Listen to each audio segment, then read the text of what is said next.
Okay, Unit 2 is all about the atom, right? There's three main sections to this unit, and so we're going to start today by talking about atomic structure. So let's talk about the atom. First, there are three primary parts to the atom: the proton, the neutron, and the electron. So the proton, let's start with location first. Location is found in the nucleus, and the neutron is found in the nucleus, but the electrons are outside of the nucleus. Okay, so there's essentially two locations something can be, either in the nucleus or out. Now, these different parts might have a charge. The proton has a positive charge, right? So the Latin root pro means positive. Okay, so maybe that'll help you remember. Whereas the Latin root nu means nothing or neutral. Okay, and the electron has a negative charge. So it's either positive, neutral, or negative. Now, as far as mass, the proton and neutron essentially have the same mass. And this mass here, this unit, AMU, stands for atomic mass unit. It's kind of a lame name, I guess, but that's what AMU stands for. And notice that an electron is significantly smaller in mass than either the proton or neutron, right? 0.005, it's 1/2000th the mass of the others. Okay, so significantly lighter. For any atom, the primary number, the main number, is what we call the atomic number. And the atomic number is the number of protons in the nucleus. Right? So number of protons. The number of protons is how we identify how an element is identified. It's the most important number. And it's unique. So element number 29 is copper and can only be copper, right? The atomic number 29. Atomic number 11 is sodium. Can only be sodium, right? So there's never any confusion about what an element is if you know the atomic number, the number of protons. Okay, so generally speaking, neutral atoms contain equal numbers of protons and electrons. And this should make sense because a regular atom has a neutral charge overall, and that's because the number of positives and the number of negatives are equal. They cancel each other out. Okay, so if I said to you, element number 6, if you look on your periodic table, you'll see that it's what? It's carbon. So the atomic number on your periodic table is the big number on above the symbol, right? So it's 6. So if it's got 6 protons, that means it also has 6 electrons. Okay. How many electrons are in the element argon, AR? 18, right? Because argon is atomic number 18, so that means there's 18 protons. That means there's also 18 electrons. Okay. So I guess we can put a note here. Usually the same number for protons and electrons. Now, there will be times when they are not the same, but we'll get into that. That has a different name. All right. Then there's the mass number. The mass number is simply the sum of the protons and the neutrons. The sum. It's them added up together in the units of AMUs.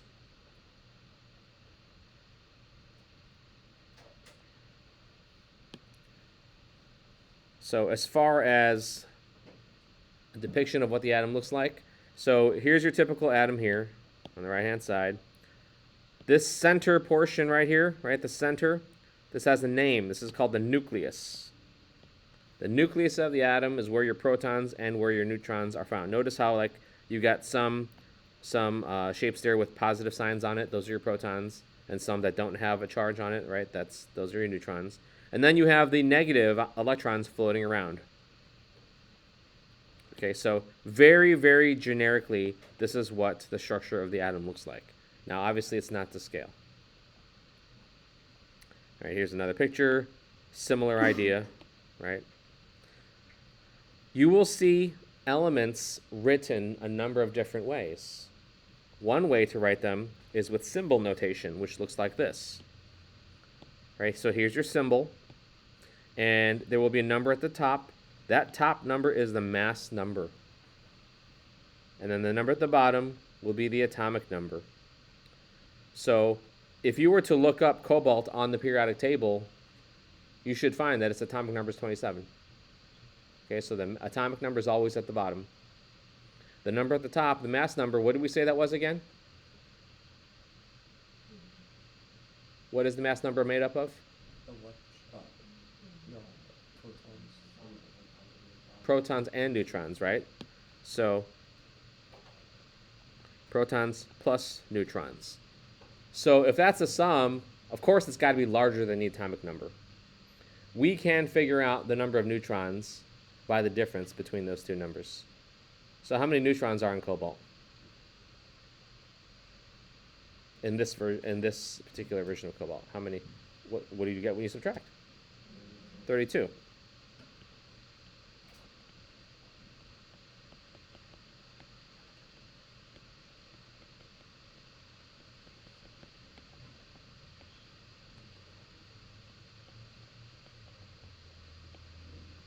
So you're going to need to be able to tell me how many neutrons there are, right? If you're given a symbol for an element. And you do that simply by subtracting, okay? Okay, so I said earlier here that this picture was a rudimentary, take one of these. You sit over where there's open space. I should have. Over there. So this model of the atom is what's known as the Bohr model. And so the Bohr model is a simple model, but it's a little bit more complicated than the first model. So if you look at that first model here, you know, this seems pretty simple, but the difference between the first model and the Bohr model is now we have specific rings or orbits. Okay, so each one of these circles represents what we call energy levels. Okay, so this first one here is energy level 1. The second one here in green, energy level 2. So literally like the rings, right? If it's the first ring, the second ring, the third ring, we just call those energy levels. Okay, and this can go beyond 7, but we rarely draw it beyond 7. And there's a reason for that we'll get into later. So what the Bohr model says is that electrons exist in certain levels around the nucleus. Okay, so whatever electrons an atom has, it's going to organize its electrons and it's going to put them in levels, and it always starts at the lowest. So electrons go into energy level 1 first, then energy level 2. And depending on how many electrons it has, it might need only 1 or 2 levels. It might need 3 or 4. It might need 5, and so on. The more electrons it has, the more levels it's going to fill. Does that make sense? Okay. All right. So this is the Bohr level. Electrons have levels. Okay. Now, atoms of the same element will always have the same atomic number, but they could have different mass numbers. So, in biology, you might have talked about carbon-14. Carbon-14 is what's called a radioisotope, and it's used to measure the relative age of things that are considered old, like thousands of years old. Okay? So carbon has 3 different isotopes. We'll only talk about the 2 of them here. So here's carbon-12 and carbon-14. This is what this means. In carbon-12, there are 6 protons and 6 neutrons. So what that means is what you're looking at here is the mass number. This is another way of writing an element. So before I showed you this, or we can write it this way. Both of these give you the same information. The symbol notation here tells you 6, so it tells you the atomic number 6, which tells you it's carbon. But if they tell you the atomic number and they give you the symbol, that's a little redundant, because aren't they really telling you the same thing twice? If you know it's carbon, then you can easily look at a periodic table and find the atomic number to be 6. So if you see it written this way, carbon-12, then you look up carbon and you see that it's atomic number 6, and then they're telling you the mass. So 12 minus 6 is 6 neutrons. But this, carbon-14, is a different version of carbon. This version has 6 protons and 8 neutrons. So when I add the 6 and 8, that's why the mass number is larger, because it's got more neutrons. And that brings us to our second definition. An isotope. Isotopes are different versions of the same element. They're the same element, meaning the same atomic number, but they have different numbers of neutrons, which is why their mass is different.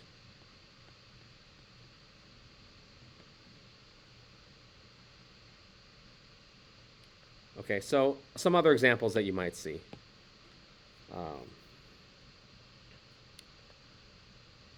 Chlorine, 35, chlorine, 37. These are both isotopes because they're both the same element, but they have different mass numbers. One of them has more neutrons than the other. Now, just because the number of neutrons is different doesn't affect the number of electrons. So when you look at carbon, if I ask you how many electrons are there, what would you say?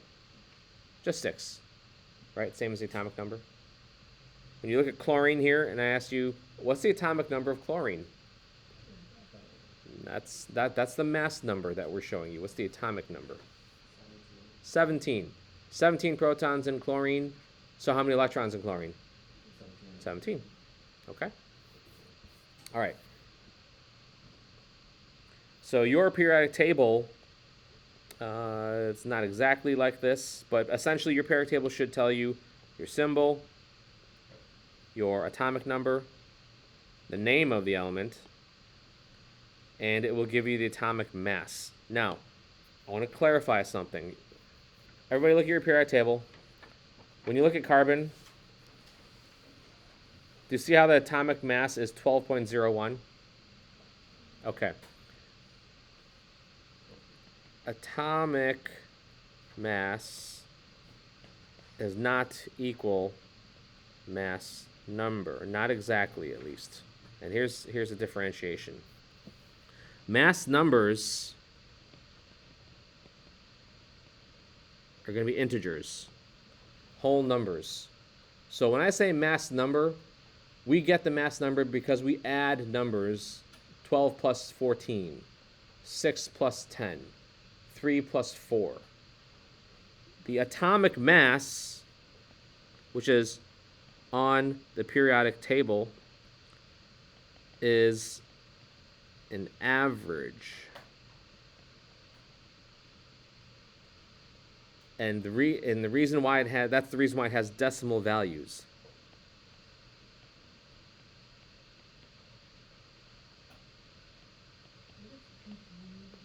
Periodic table. So they're not literally the same, okay?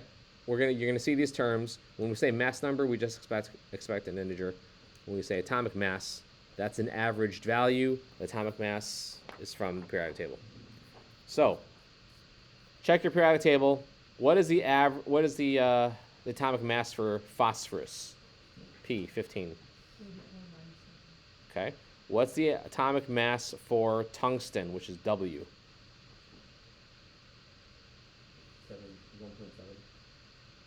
1.7. No, no.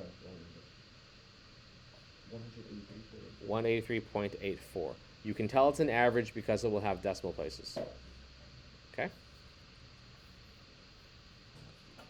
All right. Hydrogen. Hydrogen has 3 known isotopes. Now, hydrogen is the simplest element, right? Your typical hydrogen atom consists of only 1 proton. And so it's written this way. Now, these names here are specific names. You're never going to have to know specific names. So don't worry about having to memorize these. These are all hydrogen. And there's 3 isotopes. The first one has 1 proton and 1 electron. It's by far the most common.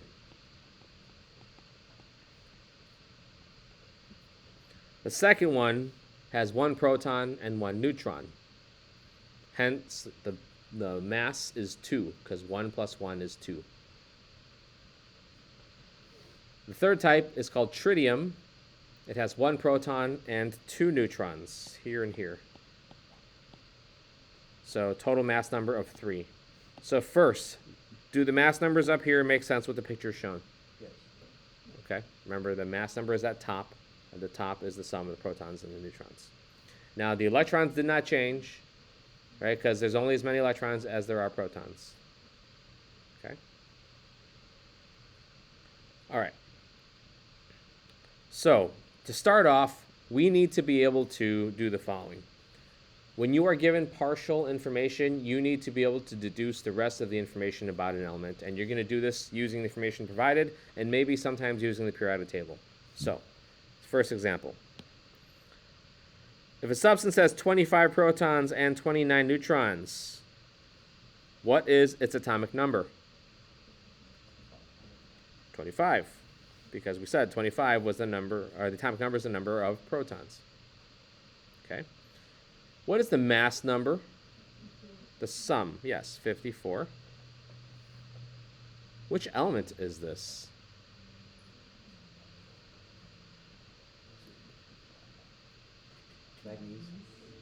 Manganese. Yes, it's not magnesium, it's manganese. Which number is most useful in identifying what it is? 25, atomic number. Okay. Another example. An isotope of hydrogen has a mass number of 3. How many neutrons does it have? 2, because of its mass. So if the mass of hydrogen is 3, the atomic number of hydrogen is 1. 3 minus 1 equals 2 neutrons. Okay. So in your notes here, we have this chart. And this is what I mean by partial information. So the first row, we've got 88 atomic number. We've got a mass number of 226. What can we find out about the rest of this row? How many protons are there? How do we find the number of neutrons? It's the difference. Let's subtract.